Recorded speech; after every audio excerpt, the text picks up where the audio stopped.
This is Zettelcast, brought to you by readers, writers, thinkers, and teachers from Lilypub, along with our partners in thought, our Zettelkastens.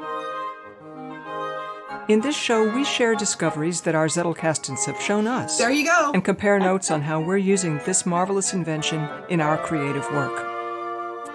Thank you for joining us. All right, Book. Let's do it again. All right. Episode 22. In, out, and through the Zettelkasten. So, welcome to episode 22 of the Zettelcast, where a bunch of Lilligans from lilypub.org just like hanging out together, nerding out on everything having to do with Zettelkastens, and our Zettelkastens are our plus ones. And today, I'm Julianne, and today I'm the host. And part of what we do in the Zettelcast is the person who's the host gets to pick out the activity that's going to help the most, if they want, help the host the most. And what I was feeling the need for is to get a little bit more going on Roanoke and see how our plus ones are going to contribute to that. So that's what we're starting with. Furthering the story of Roanoke. We could pretty much just pick whatever area we wanted to from. We could do something new. We could build off of things that we've already begun, whatever it might be. But in some way or fashion, be also able to share how our Zettelkastens helped in the writing or connect with the writing in some way. So I will say nothing like setting a deadline. Right.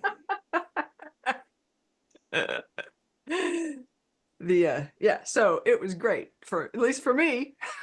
I don't know about other people, but it unlocked a kind of a torrent of stuff. So, but it isn't all about me. So who wants to share what you've done? So actually, I thought the way that we would do this, those of us who did get a chance to write something, let's just share what we've written in a round table thing. And then we'll go back and dig into the layers of the Zettelkasten connection with what we wrote. Try it that way. So let's start with story, and then we'll get down into process. Well, mine blends story and process, so put me last at the transition point between the two. Okay. And I put my story and my card on the same page. So never mind. Okay, wait. Let's do this. Since I didn't get my writing done, I have to throw myself on the mercy of the court. I did, however, pull my cards, and I know what it's going to be. I just don't have it melded together. So I'll go first and show the process by which I got myself to the point of the writing, but didn't yet get the writing part done. So I read Julianne's mock-up, or rather summary, about the origin of Lydia and its magic system. And that kind of sent me on down a road, because I started thinking about the different ways that the story is starting to grow out. And one of the parts of it that is the most fascinating for me, excuse me, is this idea of communication and sharing information and being able to access information and have it be completely at hand but taken for granted because of the way that information flows between the world and the inhabitants. So that's where I began. And the first place that it sent me was I was stuck on this phrase, the origin of Lydia and its magic system, that just kept rolling around in my head. So I thought, okay, I went to my index under M because I have a ton of stuff about magic systems, both that exist and fictional ones. And I started thinking, okay, I somehow want to tie into that. What does this look like? What would it look like to someone who hadn't experienced this world? So that led me first to my 1800.1 card, which is a summary of the Witch's Almanac from the year 2020. And the thing that jumped out at me, if I can read it, it's written really light in pencil, is something called witch windows. Okay, so then that took me over to the history of the city of Boston and some of the outlying parts in Massachusetts, because it was said, if you look at the houses from a certain era, often in the attic area, they have a window that's crooked. So it's slightly off. And so the window's literally installed on a diagonal. And it was said that they did that to keep witches from flying in and out. Now, if I'm flying on a broom, I'm going to be able to navigate the diagonal. I'm just saying. But that was another piece, because knowing that the ancestors are tricksters and they like to challenge the inhabitants with games and make revelations with games, it set me down this path of thinking of having something that is crooked, something that you have to navigate when you're working on that problem. It becomes not just a problem in your mind, but also a problem in space. So then that led me to back down this idea of communication. And that took me to my arts and humanities psychology of religion, the idea of the clairs, clairvoyance and claircognizance.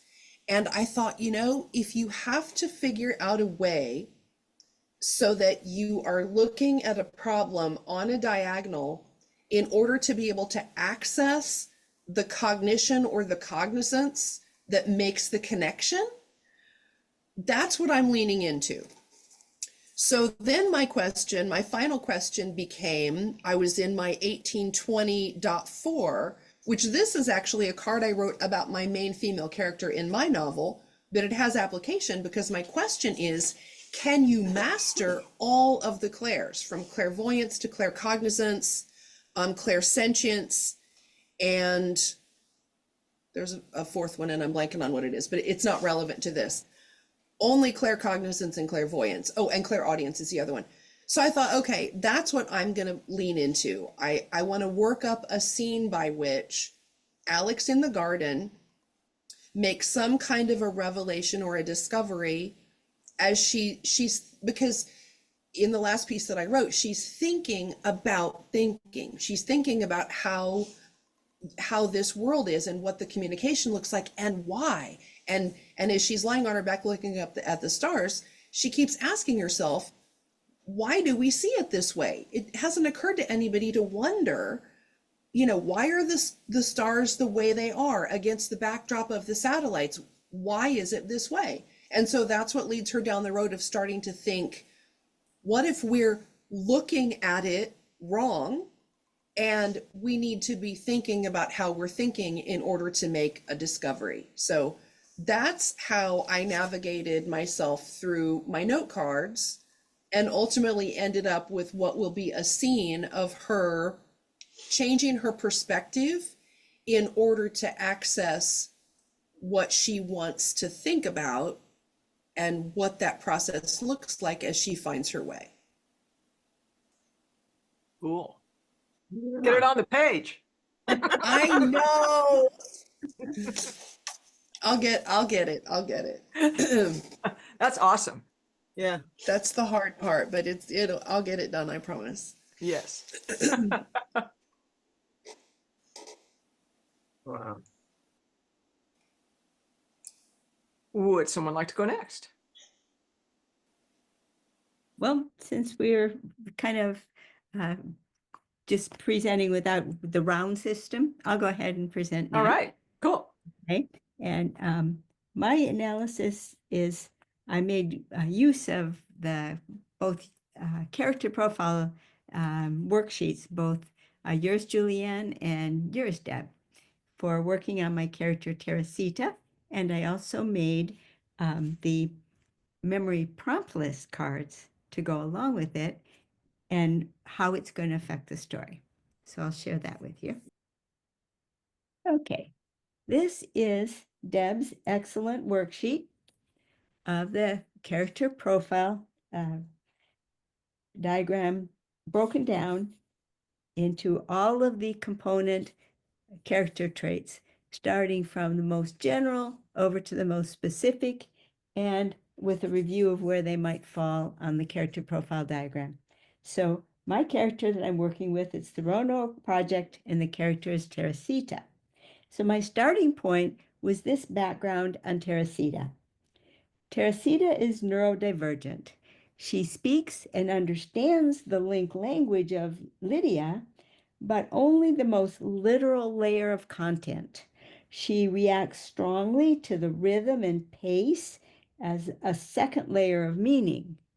As opposed to most people being able to read between the lines, she feels the rhythm.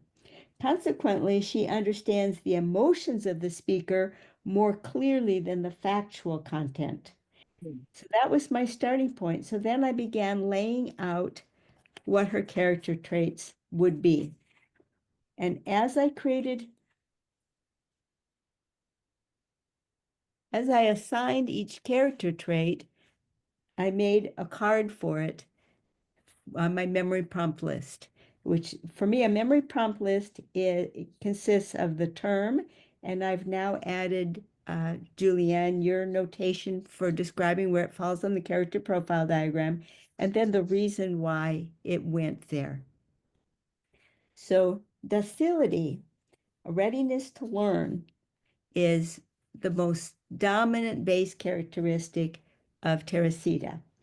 She has very open, and her emotional readiness are little understood by the people around her, but very deeply understood by the system bots, like SysClean and all the little sys chores that keep the link active and functional. They're kind of like the service providers to the link to keep the link moving and doing its thing. Teresita is very, very docile to the rhythm of the bots. The bots, being system functions, perform their jobs in very rhythmic manner. And Teresita picks up on the rhythm and the flow of that. Next, in base traits, is her sincerity. And she comes about her sincerity almost by accident. She doesn't have any concept of, well, how would you even go about being anything but sincere? She's so face value that sincerity just falls out. When it comes to the other two character traits in the insight group, we said docility is a base trait for her. Well, circumspection and foresight are pinnacle traits for her. And this is because she takes everything at face value. She doesn't have any concept of the future or really of the past either. She's totally a creature of the present tense. So she doesn't have any concept or awareness of circumspection or foresight. The same holds true of honesty and humility. Teresita has no concept of advantages or disadvantages she may have landed with, nor does she have any concept of evaluating her past behavior. So at some point, and this is story now, at some point, Teresita will come to understand the concept of past. And when this happens, this will cause her to perform her first ever self-evaluation. And that has a lot of story potential. Affability is another base character trait for Teresita. Teresita is so overly affable that many of the other characters of the story avoid her. I mean, it's just like, oh, how much of this do I have to endure?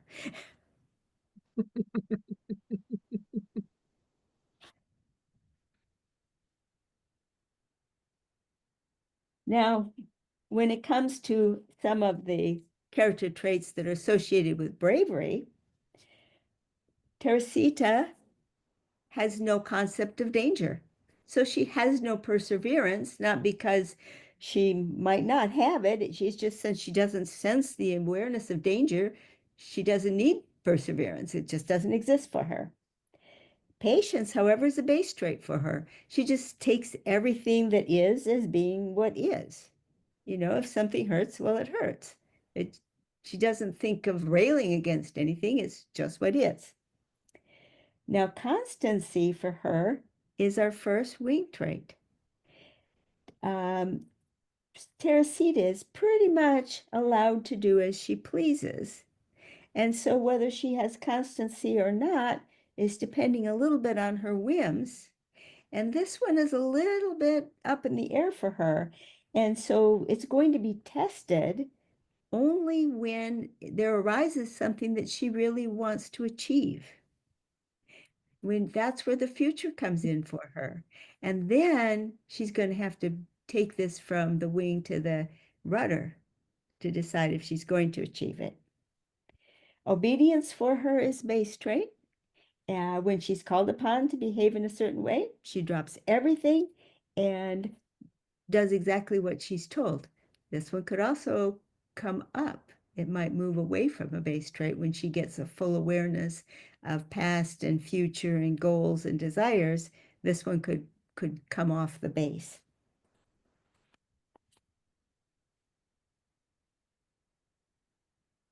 Now, kindness is a strange one. Kindness is a rudder trait from the get-go for Teresita, and this gets us into story right away. She hasn't really noticed that there's anyone around her who has any need. Kindness is about responding to a need. She's affable to everyone, but she doesn't pick up on their needs, in large measure because out of the fact that the link communicates everything, people are very shy about communicating their needs into the link. You know, they don't want to impose on others their needs. And so they're very subtle with expressing their neediness. And of course, that subtlety is not open. That is not something that Teresita can get to. However, there's going to be a point in time where her first act of kindness is going to be towards a system bot. And then transcendence is the big journey character trait for her. She's going to make a grand journey from pinnacle to wing to rudder in this story. And this is going to happen when she learns how to lean on Spoilers. to fill in for her deficiencies. So now, because we've talked a lot about story potential, we have to graduate from Deb's excellent character profile diagram to yours, Julianne. Because now this is where you can talk about the transitions that are going to take place and place them in the storyline.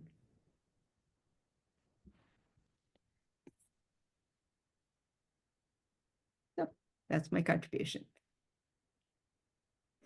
Was that fun? Oh my gosh, it was fun. It looked like it was fun. I learned so much by just deciding on what character traits fit her.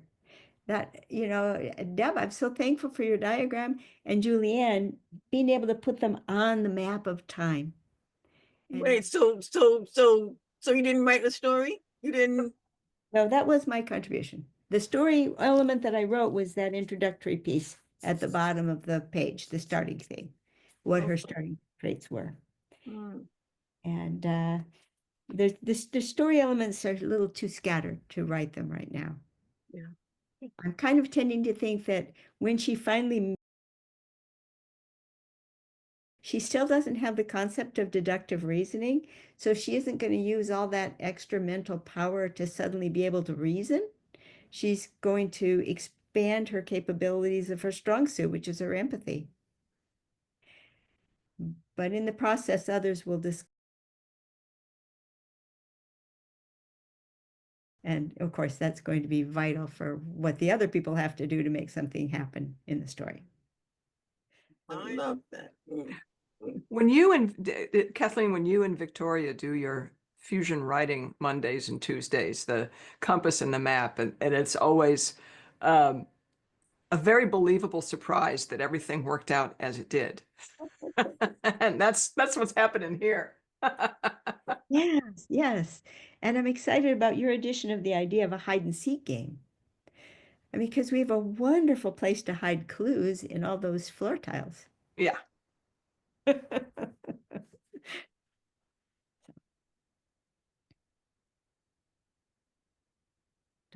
Well, my thing that I did pales in comparison in terms of thoroughness.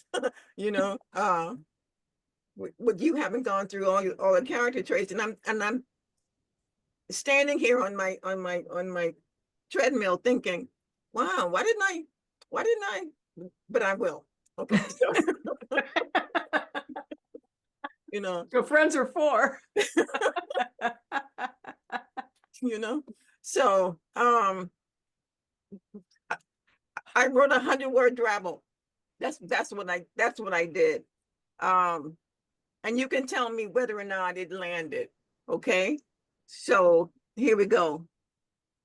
Like a little kid sneaking up on another to yell peekaboo, the howl of her pregnancy appeared full blown in her mind. She remembers having that thought now. It had come and gone much quicker than most, and she put no will into it. In fact, she looked upon it as a mere pass through, but clearly, as she solidified more each day, that thought had a life of its own. She'd seen a burden-free humanity tasked to value kindness, curiosity, and compassion above all else. In untold ways, it had washed through her, unequivocally positioning her to give rise to another. Nailed it. Wow. Yeah. And if you can see the file that I submitted, you see the card where I tip my hat to Julianne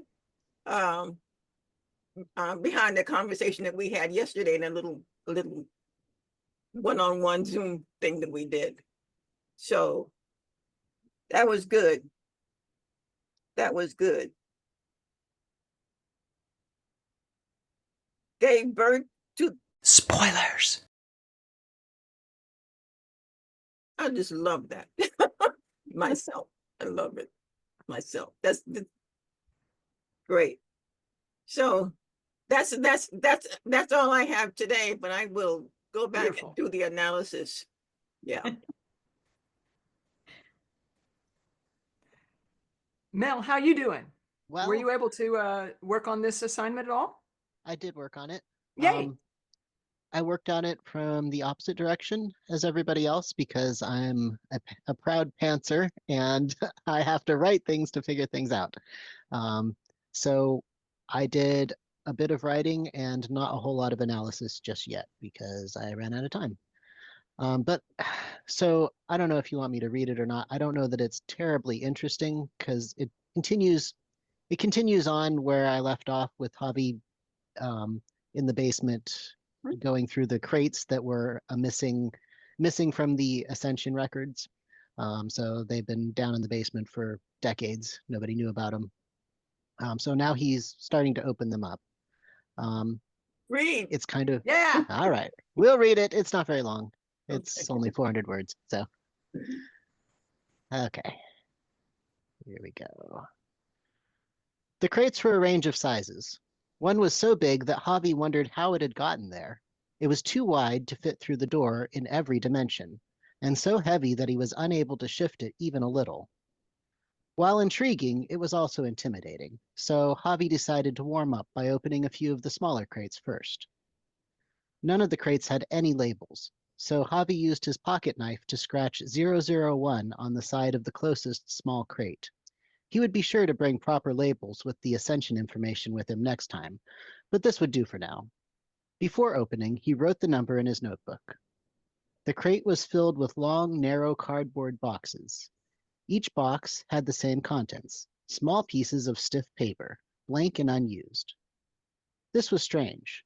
Although most people didn't bother with paper anymore, it really wasn't unusual enough to be accepted as an unexplained object. Under his description of the contents, he added a question to himself. Why is this here? Javi opened the next crate, after numbering it, and gasped in surprise. This one was filled with ancient books.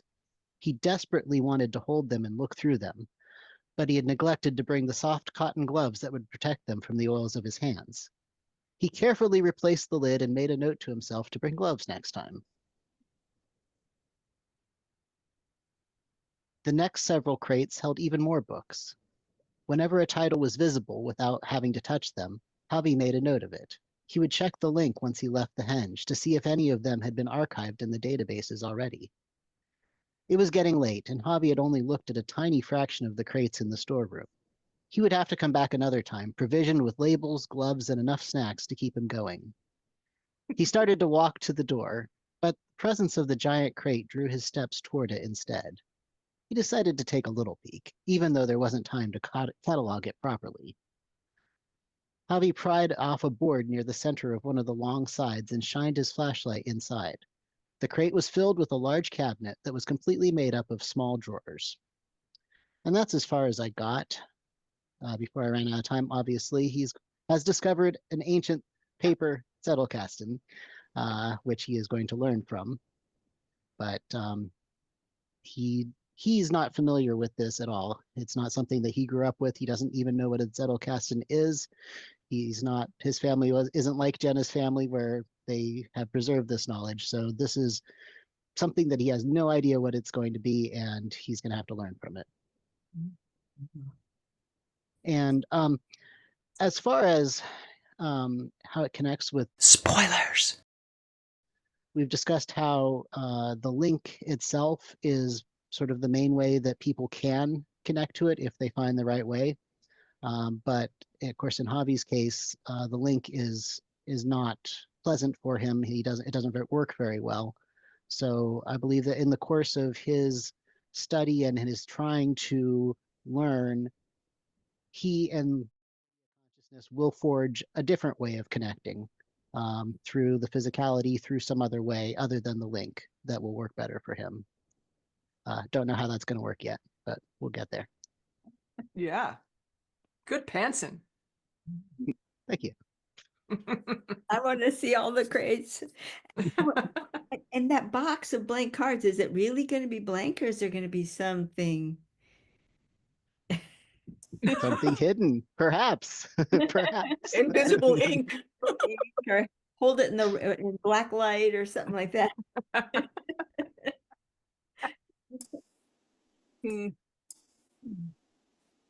Okay, well, I'll read my story, and then I'll walk through some cards that pertain to it.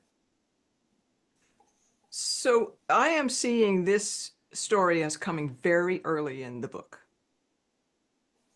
So here we go. How are the dynamics? Sunny Ask announces to the channel. A response seemed to flash in retro LED on Sunny's dash. Lydia is having fun. Cool, Sunny follows. Flying solo, real time. How do you know that Lydia is having fun? Besides the fact that it says so on the brochure. A sound, a chuckle, voiced by Adding Machine circa 1952. Bell and clatter divide and disperse, bouncing off drawbars and spinners into speech. What can I show you to convince you? Oh, come on, Sunny complained. You know what to show me. Letters dance a conga across the LED. Invalid command. Sunny might see 6 question marks become 5 on the lower left of his dash. He doesn't miss the 3 haptics, punch the unmissable question to his gut. Is that true? A supervisor dressed as a gorilla strolls by. This ephemera might seem to have been summoned by the jingle of the adding machine, or maybe the LED conga line or the haptics. It might, if Sonny had noticed it. He didn't, so it didn't. Untrapped error drags Sonny into foolishness. He knows better than this. He hears himself anyway. Sure, it's true. You know it is. Even Sonny couldn't miss the 5th question mark blink out, what with the whoopee and all. Hilarious, Jenna, he mutters to no one. Resuming, the dash clatter jingles. Well, since I'm not sure of any such thing, how about you give me a clue as to the very first thing I can show to convince you that Lydia is indeed having fun? Seeing his lunch money circling the drain, Sonny sighs. All right, if that's how you're going to play it, poopy pants. Please show me the VG since sunrise. Please enjoy. Vaingram of this day. Jenna, gorilla suit evaporating into never was, glances at the VG and inhales its poetry. She leaves Sonny to his own devices.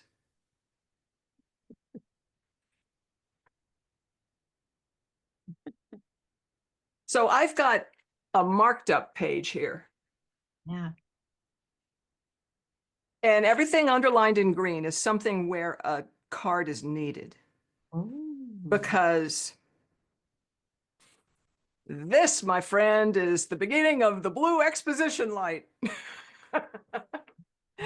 I decided it's time to put the world and the people on the page and introduce them. Yeah. And so I've got a series of cards, and I'll share a picture of this with our subscribers. And the cards that are marked in red are spoilers, and I'll not be sharing them. And the cards that are marked in green, I will be sharing. And the cards that aren't there are to come. So,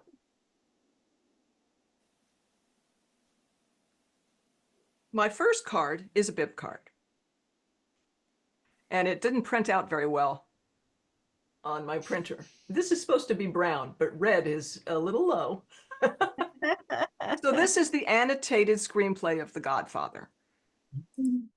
And I referred to this to study how the opening wedding sequence establishes the world and characters. Oh. Nice. So there's a lot that's going to happen in the opening sequence, of which this is a tiny part. It introduces Sonny, it introduces Jenna. We're going to see a lot more of Jenna. But I took a bib card in order to just do a little bit of analysis of where in this annotated screenplay, on what page, in the opening wedding scene, what happens, for how long, in order to at least just get a total. Okay, 14% of the entire annotated screenplay is taken up by that big scene. Oh, wow. Okay. In order to figure out how big is this? How big should I go? How big is not big enough? How big is too big? Right.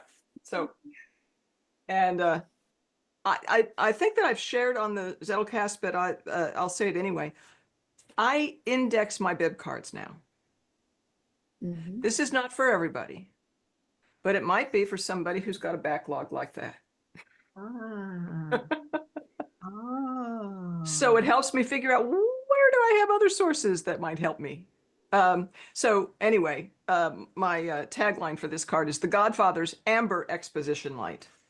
And that is because my husband and I always refer to the blue exposition light. Oh, the blue exposition light's on. Yeah. But The Godfather is a very amber toned movie. All right. Little private jokes that I think are funny. All right. So the hiding in plain sight design language needs to be there. It needs to be generously there. So we've gone over this one before. And we've also gone over the tone aspect of the hiding in plain sight, which I refer to as hips because that's just easy to remember and easy to write out. And the tone card is from our Ms. Deb Hart. a quote from her, which says, "So many obvious things aren't obvious until someone points them out. Any time is a great time to be living." Mm. All right, Sunny. This made me create a character card for Sunny. Right, being a pantser made me come up, well, with Sunny's name. I have a friend named Sunny who's Right. like this in that in real life, he has a practice of inserting gorillas into things that he writes in order to check, is anybody reading? Sometimes That's it's literally awesome. the word gorilla, and sometimes it's a metaphorical gorilla. He's awesome. Anyway, otherwise he's not like this, but so Sunny is Jenna's trainee. And so what we're going to learn a little bit more about is this sort of, what do people do here? Mm. And so he's a trainee of what? Well, it's people who are looking at the signals. They're monitoring the signals. He comes in saying, "How are the dynamics?" And he's the answer is, "Lydia is having fun."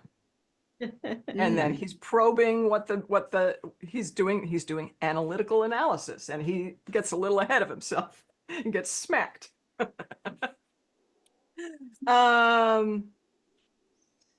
So I just mentioned the Lydia. I don't know how well. Not everybody watches every episode, but Lydia is the name of this world. Roanoke is the name of the project. It might be the name of the book. It very well might not. But Lydia is the game world of the ancestors. And the name the ancestors give to the planet is a reference to the story from Herodotus, who tells the story of Lydia on Earth, how they survived a long-term famine by playing games. All right. Other things that I've got going here, this whole interaction where he says something, an invalid command comes back, and he keeps getting demerits. Question marks in his bank are getting down. And that's because he's doing something incorrectly with the way that he is interacting. And I don't consider this to be a spoiler because it's going to be shown pretty early.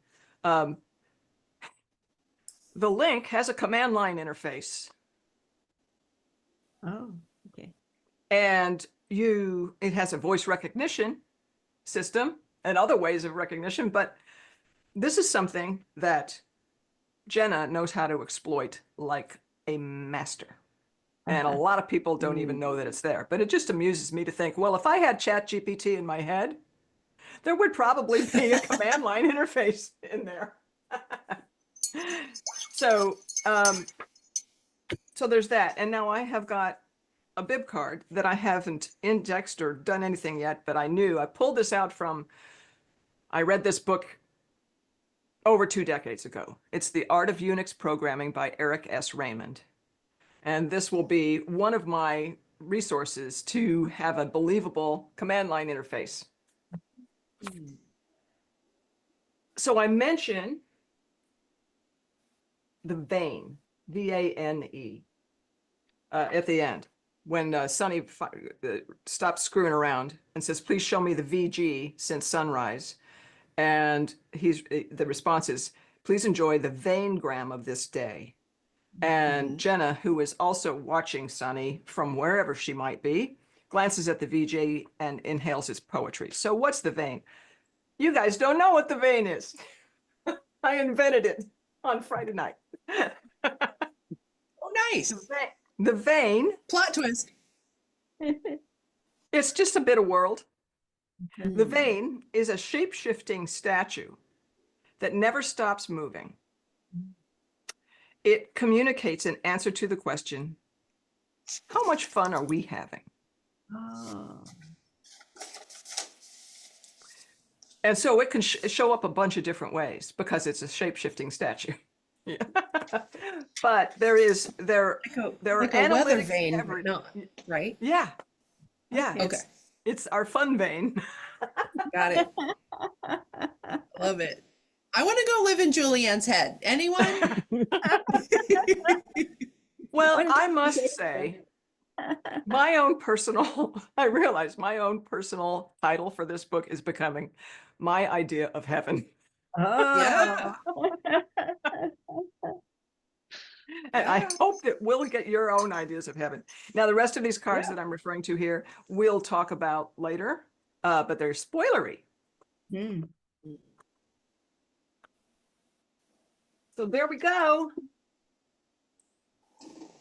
That's our first activity is sorted. I thought that it might take a while. Mhm. And so I added a kind of a little one just as the follow-up, and which is, how do you, and there's no one way, right? How do you connect your Zettelkasten, your +1, with the wider world around you? How do you pick up a card, for example, and know exactly how to get to the source? To this, not necessarily just the bib card of the source is one way that you might be connecting it. Or how do you connect it to the output? That sort of thing. So what are your little tricks to fully Zettelkanize the world around you? Zettelkastens. Do a lot in that domain, and I've often thought that, gee, I'd like to include like which room of the house is the book in, but things move, so that wouldn't last very long. I can get from every source card to every main card to the source, every source to the main card, and then of course on the tagline I underline the keywords so I can go to its index entry. And get other things that are linked to it that way. But I don't do much at all with linking to the outside world other than the name of the book and the author. Well, at the top of every bib card that I have, I do make a note of like whether it's a book or a PDF or and if it's a book, if it's one that I own, that's as far as I go because like Kathleen, if I put where it's located, that could change because things move as we add more books and add more bookshelves. But just knowing that it's a book that I own gives me a clue. It might be a book that I got from the library, and if so, I put down that it's a book from our library. PDF, if I printed it out, then it's got a space in my file cabinet, and so I link to that folder on the card, so I know where to go to find it in the file cabinet.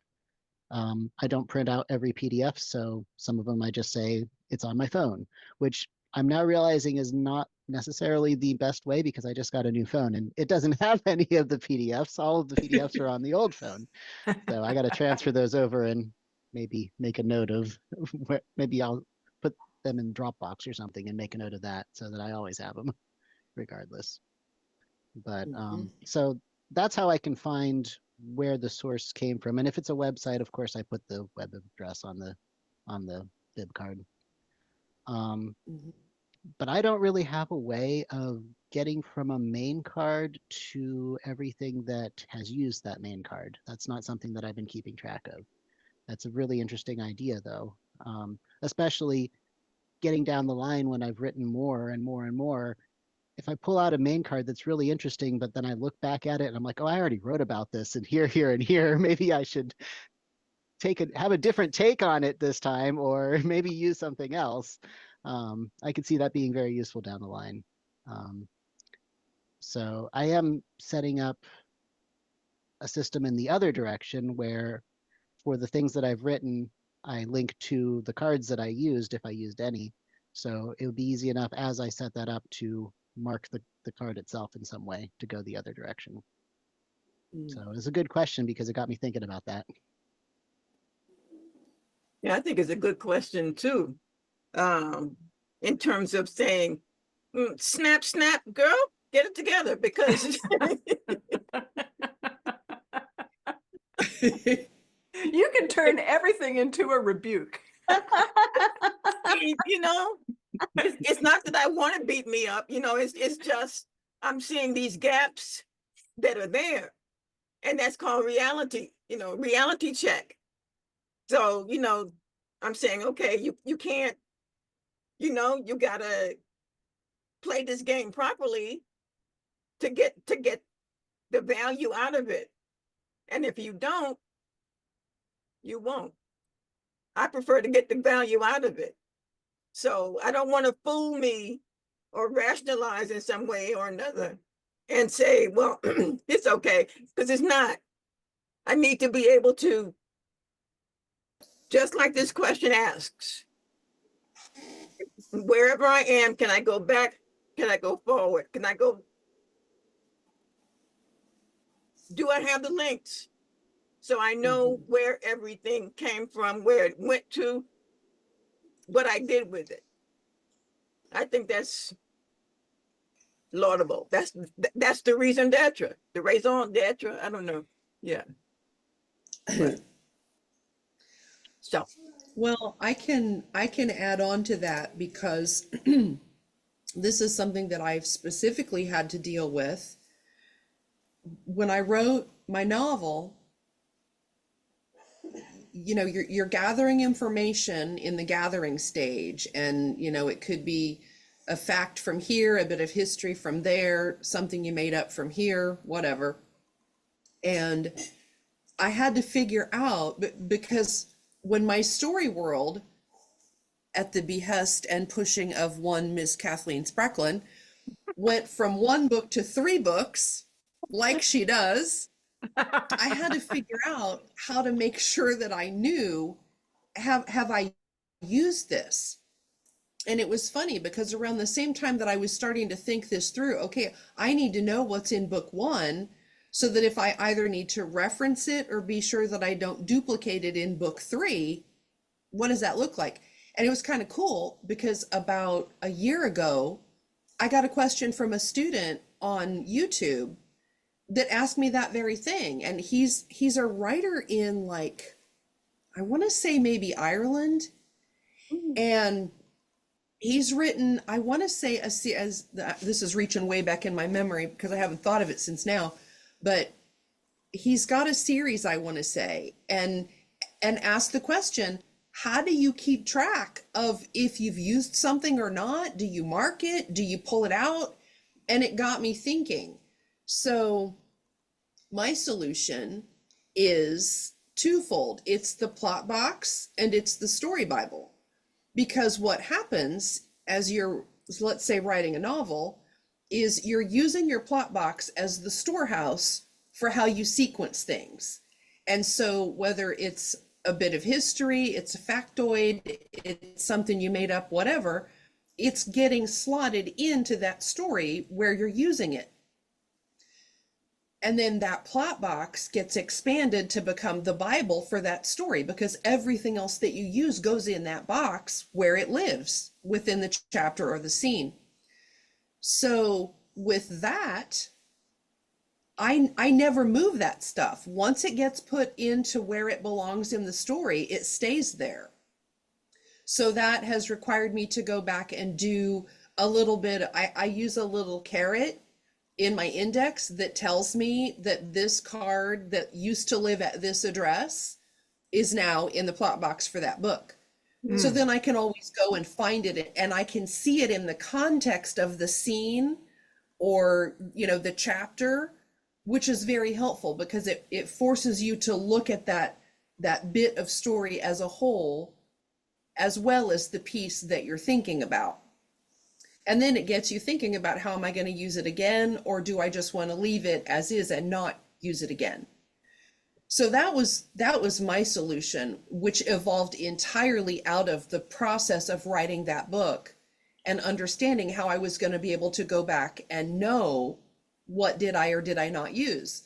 Now, anything that is not used in that book, it's one of 2 places. I've already started the next plot box for book 2. So anything that I didn't use in book 1 is now sitting either in the very front of the book 2 box, or it might get slipped in someplace where I think I might use that. or it goes back in the main box where that piece of information lives, because that's where I'm going to think to go looking for it, knowing I didn't sort it into the new box. So that's what that looks like for me in terms of, have I used it and where? Then flipping over to the nonfiction side, for the Zettelkasten for Fiction Writers book, I have found myself doing the same thing. So I have basically what is the equivalent of a plot box, but it's a note card. Actually, it's just a wooden box, but you know how we recycle.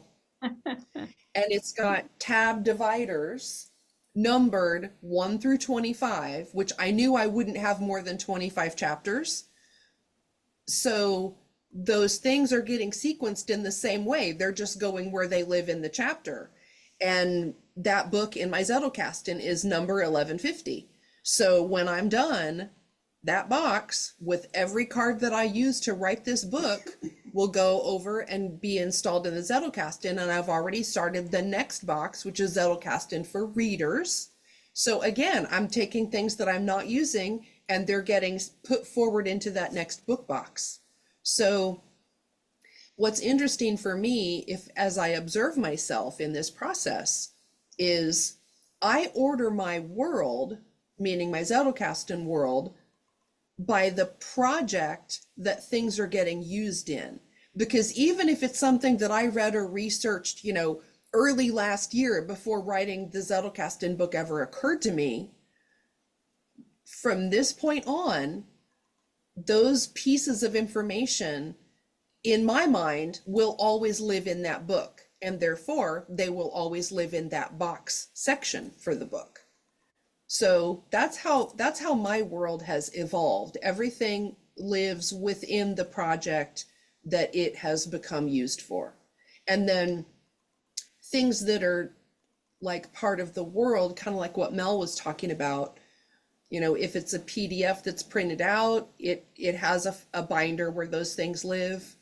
My sketchbooks and journals, which played early on into the novel structure and story, just like Kathleen, those all get numbered so that if I go to the card to find that thing, it sends me to that journal and I can go to the page.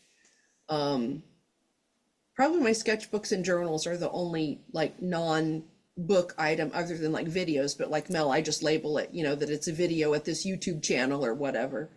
But that's probably the most interesting thing to me, given that when I found the Zettelkasten way back in the beginning, I immediately recognized it as a way to get my fiction written.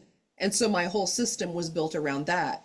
And now that I have this nonfiction book, the system evolved to include that as well. So in my mind, those boxes will never change. They will always contain everything that went into the project. Interesting. You're making it very easy on your archivist. Yeah. Amen, sister. Yeah, and speaking to your question from Fusion Writing about sharing my bibliography for this book, it's all right there in the note box. The only thing I will have to do is alphabetize it, but that's easy enough. So it simplified everything for me dramatically, which is what I wanted, because in the beginning, everything was so scattered. You know, it was 2.5 decades worth of stuff spread across file cabinets and bookcases, and it was a hot mess. So grouping things by project just makes sense in my brain, and I can always go back to where I have it. Awesome. Well, so a couple of things that I would talk about how I've begun to connect things. So I am moving very much away from categories, except for my big fat reading list. I don't know where those ideas are going to go yet, but I use categories as my own personal little Dewey Decimal System, right? So all the books have a category name, and the category is an expansion, a personal expansion, as Kathleen recommends one does with her categories list. So she shares her categories list on LilyPub, and I took it and modified it ever so much, added some things like music that wasn't in there, and so those are my category numbers. Sorry, what, Kathleen? Yikes, what an omission. But so I give the book, if I've created a bib card for it, the category of the book just goes on the card. And I am not plagued with so much books moving around. A lot of the thousands of books in this house have been where they've been forever. So this is one of the books that I am thinking I might refer to in the writing of this story. It's called Beyond the Hero, and it explores archetypes of males other than the hero. And I thought I would use it as a story writing source for this and other stuff. But what I've got underneath it here, it says aisle 1.6. Nice. So on the wall of the bedroom on the other side of that door, far side, is a 17-foot bookcase wall. And aisle 1 is the first bookcase, and 6 is the shelf starting from the floor up. So I know how I can put my hand on this book without having a big pile of books here. So that's been helpful. And I arrange all of these dudes roughly by the categories. So the 5,000s are not in the same place as the 1,000s. If I can have a chance of putting this on there, putting my fingers on there. And then the other thing that I've just started to do for projects that come out of using the Zettelkasten, the digital elements of those projects that I have I use OneDrive rather than Google Drive, but in OneDrive I have a top level projects folder, and then the number of the project as it appears in my Zettelkasten is the name, well, for example, 0005, it's really just 5, is my project for Roanoke. And so there's a 0005 Roanoke folder where I'm keeping all the digital stuff. Right. Yeah, I do that too, but I do it in Dropbox. And then my bookcases are the same way. They don't change. But I do, on some cards have either in the upper right-hand corner, they have an arrow up or an arrow down, which tells me it's either upstairs, which is here, or it's downstairs, which is underneath me. Because the downstairs has an area where like really old books or like the climate is better. It's not like this gets sunlight and what have you, but like that's where my Milton lives, and some of my oldies, my Shakespeare, my set of Shakespeare's from I think 1840 lives down there. So there's a lot of older stuff or just things that I don't need to lay my hands on very often. That's all arrow down. And then it's funny, another kin to your thumbnails is I don't, there's not really a way to show you this, but it goes back to that kind of memory palace idea. I found myself struggling because the books that I'm referencing in my Zettelkasten book were kind of interspersed, and I actually bought a tall, thin bookcase that goes next to the desk where I write that book. And I purposefully chose 5 shelves for the 5 parts, and the books that go into writing those parts live on shelves 1 through 5. Wow. So if I'm in part 3 and I need to grab, Helen Vendler's book, I just reach over and it's right there. So I needed them in dedicated sections, again, so that I didn't have to go hunting for things, because that will derail me. I will end up looking through these shelves and, oh, I haven't seen that in a while. And, ooh, I need to remember to read that. And I'm gone. An hour later, I'm still standing there. It's bad. Me too. So yeah, I'm like, nope. My reference books all go on in under the part where they live and they don't get moved. And then all I got to do is reach and grab and keep writing. Yeah. It was all in the interest of removing any friction or interruption because I'm the worst. I'm like, ooh, squirrel. Yeah. Bad. Yeah. There's Well. a cure. I'm so happy there's a cure. Okay. Yeah. That's right. Blinders, man. It's like a horse. Put the blinders on. And I got a Remarkable Pro.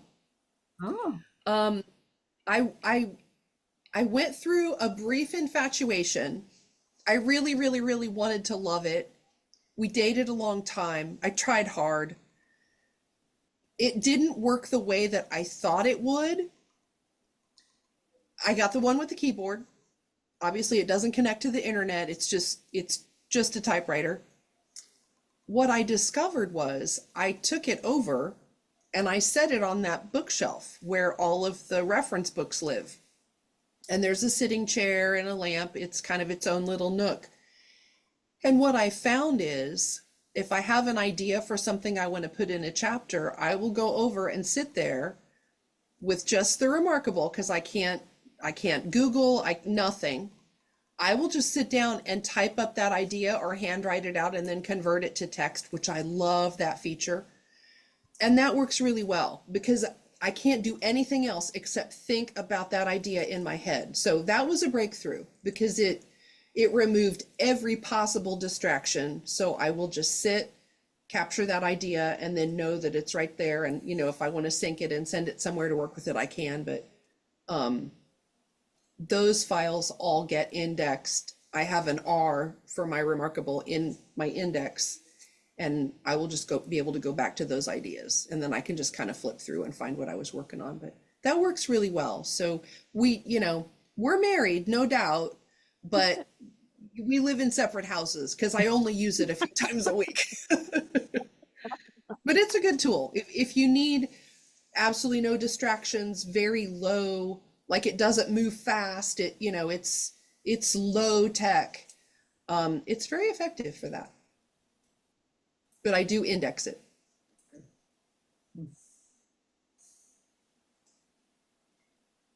I have one. Not listening. Not gonna buy a new tool.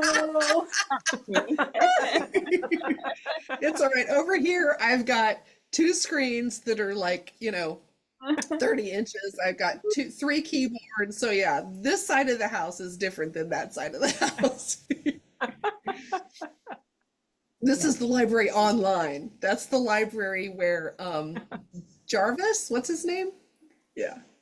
Javier, that's where Javi lives. yeah. Well, for me, I've just got my laptop right in front of me and it's on a riser so that mostly so that I won't accidentally spill coffee on it or anything. And then I've got a kind of I have a corner desk next to a wall desk. So it's a gentle angle and I can just reach over and get blank cards if I need them. I can just reach up to my notebook there if I need blank paper. And so everything is within arm's reach.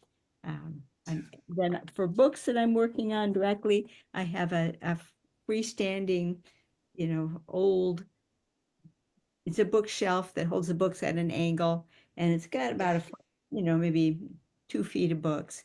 So anything that I'm using like right now, I'll put on the shelf so I can grab that without doing anything. And then I've got bookshelves here and here. So I've got a fair number that are just literally, I don't even have to get out of my chair to reach. Nice. That's interesting. That's interesting you say that because I set my space up for the exact opposite. So almost anything that I want to do, I have to get up and go somewhere. Otherwise, I will literally rust in my chair for 10 hours. And that's not good for me. That was why I got the stand-up desk, that I've got a walking pad over there now that I can walk and look out the window. If I'm working, I have to go over to get books. I engineered it so I have to get up and move. Otherwise, I won't. And then I'm literally decrepit for the rest of the evening. Got one of those little watches that just nags me once an hour to get up and get my steps. There you go. There you go. Yeah. My watch funny. suggests, hey, time for a walk, but there's a not now button. And that not now button gets pressed a lot. Nope. Nope. That's funny.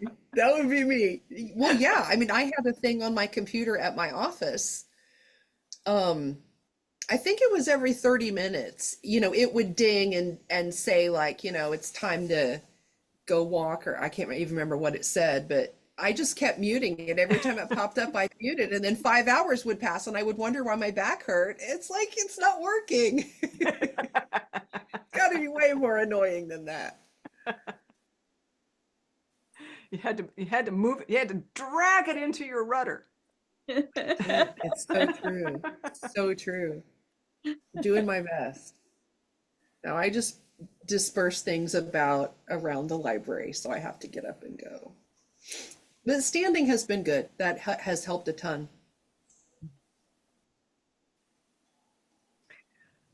How big is your library? I think that we're gonna call it a show.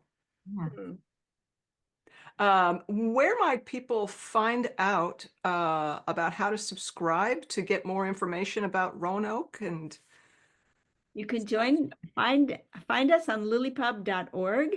If you go over there, there'll be a button that you can click and go join our mailing list. Or if you want, join lilypub.org itself.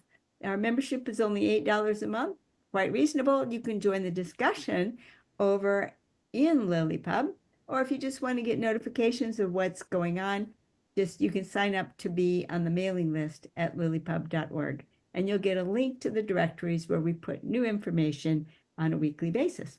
Hope to see you over there. yes. Bye, all.